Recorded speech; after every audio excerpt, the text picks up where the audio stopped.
ഒന്ന് രണ്ട് പ്രേമം അതെങ്ങനെ മാനേജ് ചെയ്തായിരുന്നു? ഇത് മാനേജ് ചെയ്യുന്ന കാര്യമൊന്നുമില്ലല്ലോ. കാരണം വെച്ച് കഴിഞ്ഞാൽ അന്ന് ഫോണില്ല, മൊബൈലൊക്കെ ഒന്നും ഇല്ലല്ലോ. അപ്പൊ കോളേജിലും ഫോണൊക്കെ ഇല്ലേ? കോളേജ് എത്തിയപ്പോഴാണ് ഈ ഫോണൊക്കെ ഇതായ സമയം. ഞാൻ പറഞ്ഞ മറ്റേതാകുമ്പോ മറ്റേ ഹോട്ട്മെയില്, ജിമെയിൽ, മറ്റേ യാഹൂ ചാറ്റ് ഒക്കെ ഉള്ള സമയമാണ് ഇതൊക്കെ.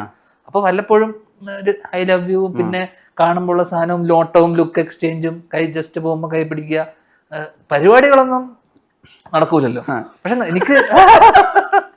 എനിക്ക് ആ സമയത്തും നടന്നിരുന്നു എന്നുള്ളതാണ്. മൊട്ടമാടി, വാട്ടർ ടാങ്ക്, മൊട്ടമാടിയൊക്കെ ഉണ്ട് ആ സൈഡിലൊക്കെ. ചെന്നൈ അല്ലേ ഇതൊന്ന്, നാട്ടിലാണെങ്കിൽ അടി പാർസൽ തന്നെ ഞാൻ നാട്ടുകാർ അല്ലി കൊന്നേനെ. ഇതൊക്കെ ഒരു മെട്രോ സിറ്റിയിൽ വരുമ്പോൾ മാത്രമേ ഉള്ളൂ നടക്കുന്ന പ്രാക്ടിക്കൽ. ഇതാണ് ഞാൻ എടുത്തു പറയുന്നത്. ഇതൊന്നും ഇവിടെ ട്രൈ ചെയ്യാൻ പറ്റാത്ത കാര്യങ്ങളാണ്. ഇപ്പൊ പിന്നെ അതെല്ലാം ഫോൺ വഴി എല്ലാം ഓപ്പൺ ആയി. ഇപ്പൊ അതൊന്നല്ലേ കോളേജിൽ ഇത് എങ്ങനെയാ മാനേജ് ചെയ്തതെന്ന്?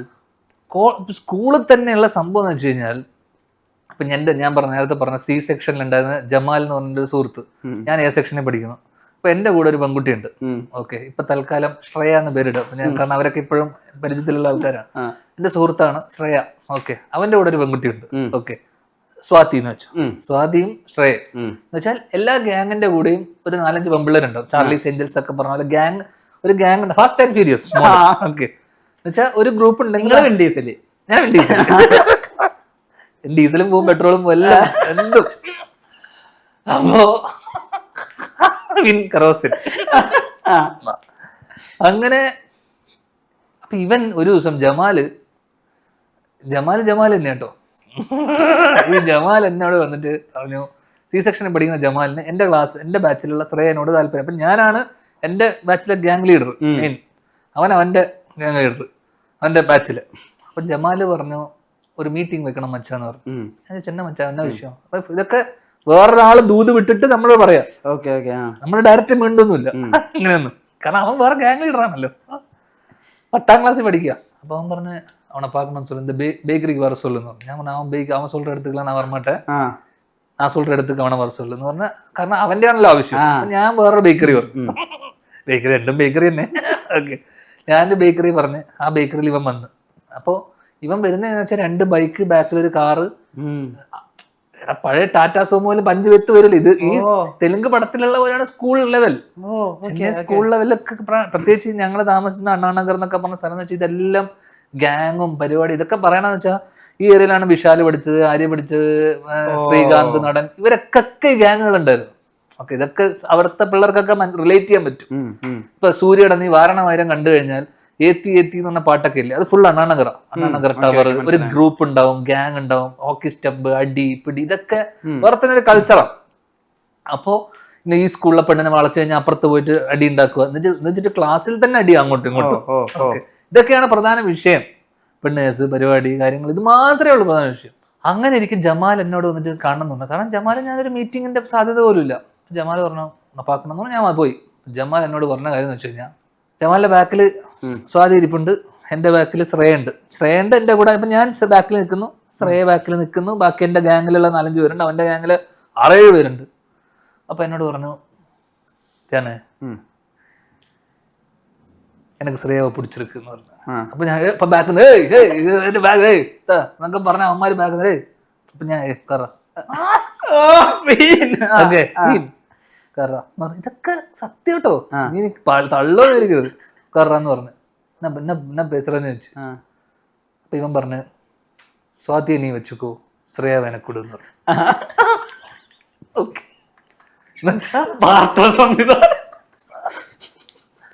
സ്വാതിയെ നീ വെച്ച്, ഇവന്റെ കൂടെയുള്ള സ്വാതിയെ നീ വെച്ചുക്കോ, ശ്രേയ വേനക്കൂടെന്ന് പറഞ്ഞു. അപ്പൊ ഞാൻ പെട്ടെന്ന് സ്വാതിനെ നോക്കിയപ്പോ സ്വാതി ഇതാ ദൂരി എന്തായി പറയണ, എന്താണ് ഇവ എക്സ്ചേഞ്ച്. അപ്പൊ ശ്രേയ എന്നെ നോക്കിയിട്ട് ശ്രേയയും ഇത്. പക്ഷെ എനിക്കും ജമാലിന്റെ ഉള്ളില് ഡീലിങ്, എനിക്കാണെങ്കിലല്ലേ ഇത് പഴയ വടിവേലിന്റെ കോമഡി ഉണ്ട്, അക്കാവ നീ വെച്ചുക്കോ ബേക്കറി എനക്ക് அந்த ഡീലിങ് ரொம்ப പിടിച്ചത്. പക്ഷെ ആ ഡീലിങ് എനിക്കാണെങ്കിൽ ഈ സ്വാതിയോടെ ഒരു ഇഷ്ടക്കുറവില്ല താനും. കണ്ട് മടുത്തു. ഓക്കെ, അപ്പൊ ഞാനിങ്ങനെ നോക്കിട്ട് പറഞ്ഞു, ഉള്ളിലാണെങ്കിൽ ആഗ്രഹം ഉണ്ട് താനും എക്സ്ചേഞ്ചിന്. പറഞ്ഞ മറ്റേ അളവക്കധികം മാസപ്പെടാമ്പിള് അതുപോലത്തെ എന്തോ ഒരു കൂറ ഡയലോഗായിട്ട് ഞാൻ അടിച്ചിട്ട് നടക്കുക. കാരണം അതാണ് ഞാൻ പറഞ്ഞത്, ഈ ഒറ്റ ഡയലോഗ് കൊണ്ട് ഞാൻ ആരായി? ഹീറോ. സ്വന്തം കൂടെയുള്ള ജമാൽ ആരായി? ചെറ്റ. ജമാൽ ആരായി? കാരണം അത് വെച്ചു വിഷയം. അത് സ്വന്തം ക്ലാസ്സിൽ പഠിക്കുന്ന കൂടെ നടക്കുന്ന കൂട്ടുകാരിനെ അത് വെച്ചിട്ട് എക്സ്ചേഞ്ച്. എനിക്കാണ് ഡീലിംഗ് ഓക്കെ ആയിരുന്നു. പക്ഷെ എന്റെ അന്നത്തെ പിറ്റേ ദിവസം കൊണ്ട് ശ്രേയ എന്റെ അടുത്ത് മറ്റേ എന്താ പറയണ്ടേ, നിങ്ങൾ ദൈവം എന്നുള്ള രീതിയിലായിരുന്നു. പക്ഷെ അത് കഴിഞ്ഞിട്ട് ഒരു 6 മാസം കഴിഞ്ഞപ്പോൾ ഞാൻ സ്വാധീനമായിട്ട് ഞങ്ങൾ ഇഷ്ടത്തിലായി. കാരണം എന്താ, സ്വാതി ഇംപ്രസ്ഡ് ആയി. ഇത് കേൾക്കണ ഒരു കല്ല് 2 മാങ്ങ. എന്തായി? ഇങ്ങനെയൊക്കെയാണ് കാര്യങ്ങൾ. ലുക്കൊന്നും വേണ്ട. അതെ, ഞാൻ വേറെ ഈ എന്റെ വളരെ പേഴ്സണൽ കഥകളാണ്. ദിവ്യേച്ചിനെ കൊണ്ടുവന്നിട്ട് മലർവാടി ആർട്സ് ക്ലബിന്റെ Day 1 റിലീസിന് അന്ന് ദിവ്യേച്ചിനെ ചെന്നൈയിൽ നിന്ന് ഫ്ലൈറ്റ് എടുത്തിട്ട് കൊച്ചിയിൽ അങ്ങോട്ട് കൊണ്ടുവന്നിട്ട് പടം കാണിച്ചിട്ട് പിന്നെ കൊച്ചിയിൽ നിന്ന് ചെന്നൈയിലേക്ക് കൊണ്ടുപോയിട്ടുള്ള ഒരു കഥ കേട്ടിട്ടുണ്ട് ഞാൻ. അതൊക്കെ ഒരാളെ പ്രേമിച്ച് ഒറ്റൊരാളെ വൺ വുമൺ മാൻ. പക്ഷെ ആ ലെവൽ ഓഫ്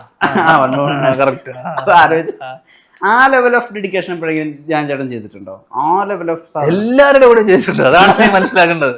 എടാ, ഈ ഡെഡിക്കേഷനാണ് ഏറ്റവും കൂടുതൽ നമുക്ക് വേണ്ടത്. കാരണം നമ്മൾ സ്നേഹിക്കുന്ന കുട്ടിയോട് നമ്മൾ തോന്നിപ്പിക്കണം നീയാണ് എന്റെ എല്ലാം. അതാണ് അന്നത്തെ കാലത്ത് അതാണ്. അതായത് ഒരേ സമയം ഇപ്പൊ ഒരു 5 പെമ്പിളേരുണ്ടെന്ന് ഇതെങ്കിൽ ഞാൻ അന്നൊക്കെ ആണെങ്കിൽ ഉണ്ടല്ലോ, ഇപ്പൊ ഒന്നുമില്ല. അന്നൊക്കെ ആണെങ്കിൽ ഞാൻ കത്തിയെ കൊണ്ട് നടക്കുക.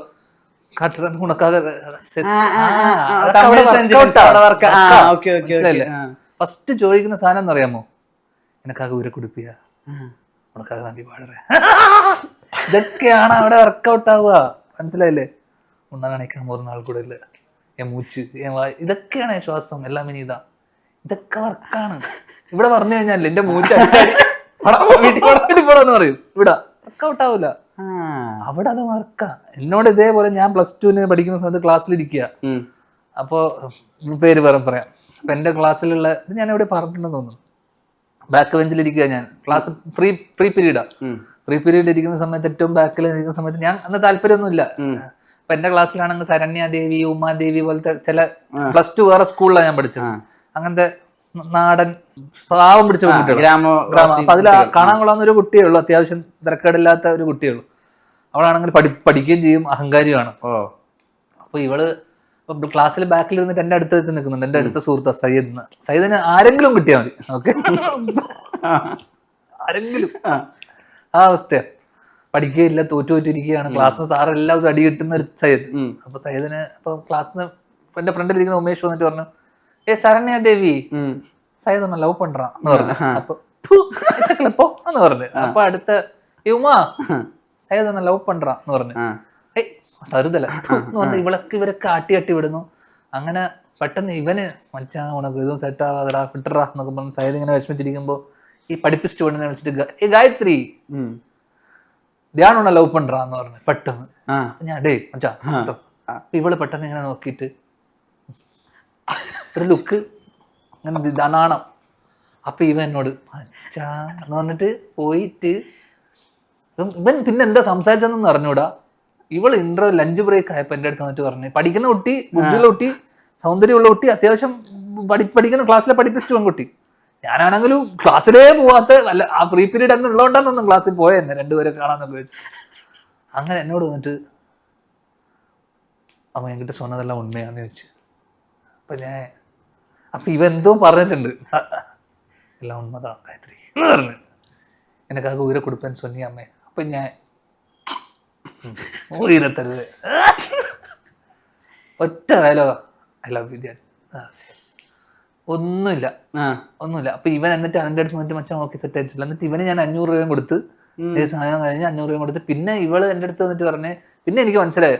എൻ്റെ അടുത്ത് വന്നിട്ട് പറഞ്ഞ്, വീട്ടില് അപ്പ ரொம்ப സ്ട്രിക്റ്റ്, போன பர்த்டேக்கு ஃபோன் கேட்டேன் கொடுக்க மாட்டேன்றாரு, தயவு செஞ்சு எனக்கு ഫോൺ വാങ്ങി തരിക എന്ന് പറഞ്ഞു. നെക്സ്റ്റ് ഡേ ഫോണോ? അപ്പൊ എനിക്ക് കുറച്ച് ഇത് മനസ്സിലായി. പിന്നെ ഫോൺ അന്നേരം കുഴപ്പമില്ല, ഫോൺ വാങ്ങിച്ചു കൊടുത്തു. വീട്ടിൽ നിന്നൊക്കെ എൻ്റെ കയ്യിലാണ് ഒന്ന് രണ്ട് അന്ന് ഫോണൊക്കെ വന്ന സമയമാണ്, ചെറിയ സമയം.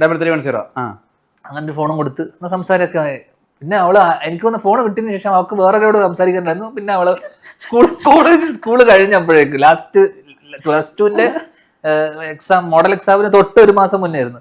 അത് കഴിഞ്ഞ് കുറച്ച് ദിവസം കഴിഞ്ഞ് ഇവളെ കണ്ടതുമില്ല. എനിക്ക് തോന്നുന്നു ഇവക്ക് വേറെ ഏതോ ലവ് ഉണ്ടായിരുന്നു. അവനുമായിട്ട് സംസാരിക്കാൻ വേണ്ടി ക്ലാസ്സിൽ അത്യാവശ്യം പൈസ ഉള്ളതിന് സ്കെച്ച് തന്നെ എഴുതിയെന്ന് എനിക്ക് പിന്നെ സംശയം പോയി.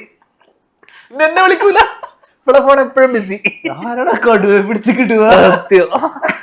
അല്ല അതൊക്കെ ഞാൻ പറഞ്ഞ തമിഴ്നാട്ടിൽ ഇതുപോലത്തെ പല രീതിയിലും ഇമോഷണൽ വർക്കൗട്ട് ഉണ്ട്. വർക്കൗട്ട് ആവും.